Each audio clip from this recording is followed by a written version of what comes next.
All right, so let's talk about Deal or No Deal Island Season 2. I know I'm a little late on this, but again, I wanted to give my thoughts. I'm trying to give my thoughts on each season of reality TV as I've seen its entirety, and that's what my plan is. Who knows if I'll be able to stick to it or not, but Dondi. So, this will contain spoilers for Season 2 as well as Season 1. Please stay away if you don't want reality TV spoilers, or Dondi spoilers specifically. Some Survivor players in the mix, so maybe other spoilers as well also in there. So, Deal or No Deal Island Season 1 was one where I wasn't blown away, but I was wildly entertained, largely from Boston Rob. I think he carried that season pretty heavily. The cast, there were some decent standouts, but for the most part, I don't know if it's the cast or that the editing just didn't do them justice because it was the Boston Rob show, and I don't blame him because he got Boston Rob gold. This is vintage Boston Rob, putting on often a masterclass right here, and the fact that he made it so far, fourth place, crazy, and even that iconic fumble of the cheating, peeking over at someone else's answer, that potentially tanked his game there. Unfortunate way to end, but crazy journey to watch, and to see a whole season of Boston Rob there. You just don't expect to see it in 2025.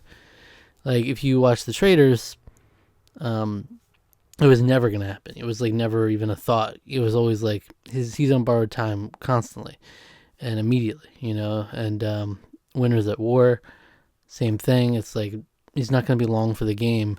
It's a matter of time, and we're lucky if we get anything out of him. So to get a whole season for him, that was crazy. But going into Season 2, I was like, I don't know. I feel like the game itself of Deal or No Deal Island isn't my favorite reality competition format, and how it's, a lot of it, they literally, when Joe Manganiello talks about the show, he'll pitch it as like we're the one show that'll test your luck as a skill. And obviously, I'm not a big fan of that component in my reality competition shows in general. So to have such a big part of that in Dondi be luck based, I'm not a huge fan of it. It's not the most compelling to me. So that being said, Season 2 comes along, and it's like it's firing on all cylinders. Now, again, they do take in some reality TV royalty, and that does not hurt it at all. I mean, I was here for Dr. Will. I've always enjoyed Dr. Will, but it was just the wild. Just even if I didn't, it's wild on its own that we're getting Dr. Will out of retirement decades later onto compete on a reality TV show. Obviously, we didn't get the full potential of what we could have had. It's crazy though the way that Will went out.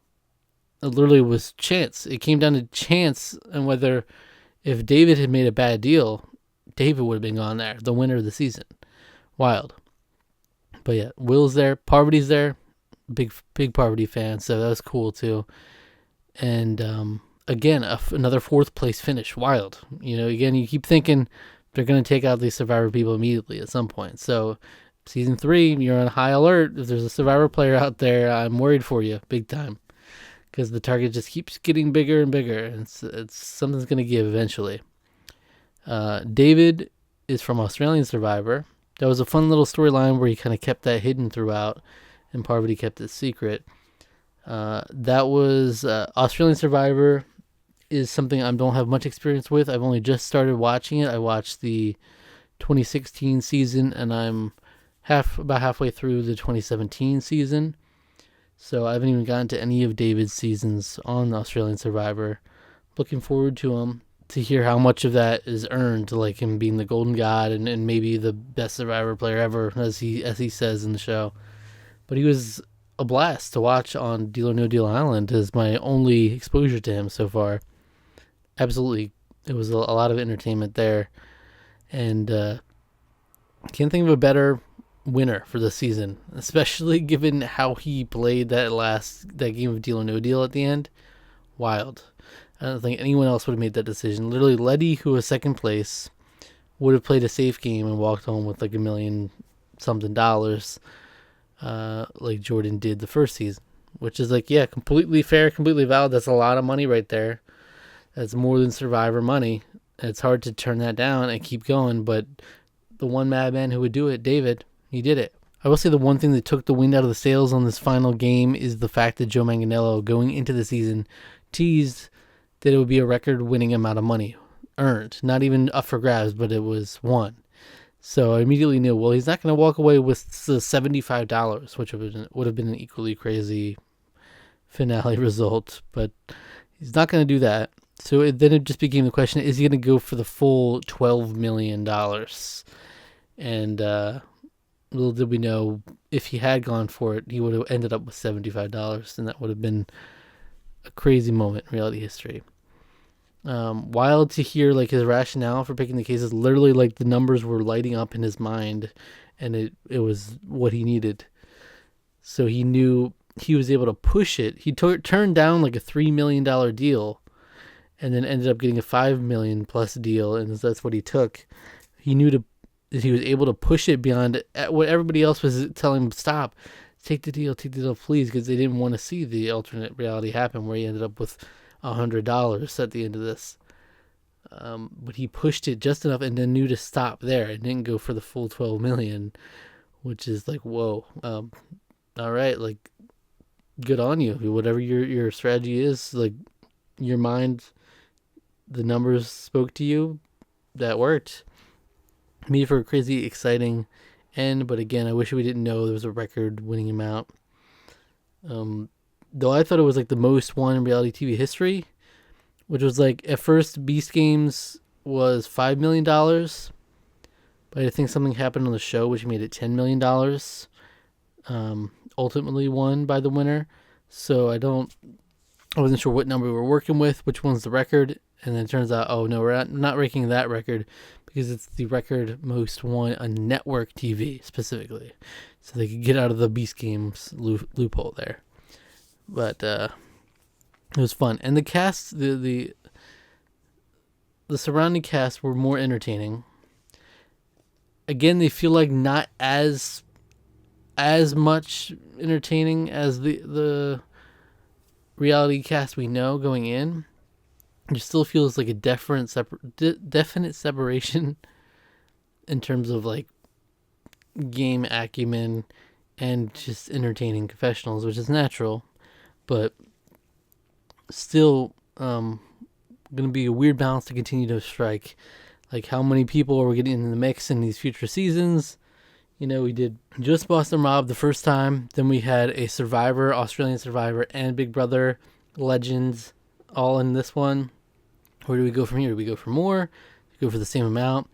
Are they not just like toast coming into this next season after seeing back-to-back seasons of really successful performances from previous reality TV stars? I don't know. But I will say that they did make changes to the format, which definitely helped in certain ways. For example, ways that you could get safety more often. So it wasn't more of a crapshoot of like, okay, you could at any moment be taken out if someone points at you. There was still that element to it, but it was often out of select groups. So there was like a certain immunity to it. Parvati was immune for like 9 things in a row. So that was good. They made some augmentations to the challenges themselves to make, like, incentivize you to take more risk and make more interesting decisions along the way. They had some cool challenges. I think even the final challenge they did, where it was almost like a jury-esque format, was cool. Would have been nice for them to know ahead of time and everything, but I still liked the spirit of it, what it was going for at the end, where they could choose to help you or not. But yeah, at the end of the day, it's always going to be not my favorite format, because there is that luck factor which plays in heavily, and it's like you only have so much agency on each round, but there's still room for improvement, and it's definitely like way better than the first season. Even though I love Boston Rob and I love everything he added to that, just getting to watch him on that season. This was like an all around just quality season of reality television. And I will say Chrissy Teigen as the banker, very weird choice. She ultimately was good in the finale, just with the reactions and everything. I thought that was great, but just a weird choice. I guess that, yeah, I didn't know she was uh, a case girl on Original Deal or No Deal, but still very bizarre. I remember everybody, when they heard it was a woman as the banker, I immediately thought it's Jordan from the first season. That would have been kind of cool narratively if we're gonna keep playing the stupid, like, oh, the banker is doing decisions that you never know what she'll do next, and you gotta make the banker proud, and be take risks.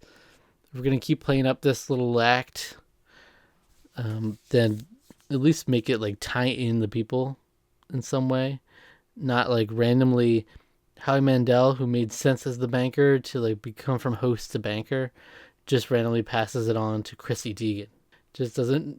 If we're gonna go with that narrative, it doesn't really work so much. But anyway, quality season of television. Um, Probably not a better winner you could have asked for, but yeah, I'm looking forward to seeing what they do, especially when it comes to casting in future seasons. Like, I know from interviews, Joe Manganiello, when he talks to Rob Cesternino on RHAP, he's saying he wants him out there as one of the options, and he actually dropped Dylan Efron from The Traitors as a potential option. That would be a fun, unexpected pick as well. But yeah, we'll see. We'll see how they continue to fare, because one of these days you're gonna get a huge name on there, and they're out episode 2, right? Clearly, because that's wild. They are pretty vulnerable, except for the weird Dr. Will intro shenanigans in the season. I didn't like that, him coming in later. Other than that, it's like they're actually vulnerable the entire game, so they could really have lost some heavy hitters really quickly. But yeah, let me know your thoughts below if you have any thoughts on Dondi season 2 and what the future of the show might look like. Yeah, that's it. Stay tuned, subscribe to the channel for more videos on film, television, and reality TV right here.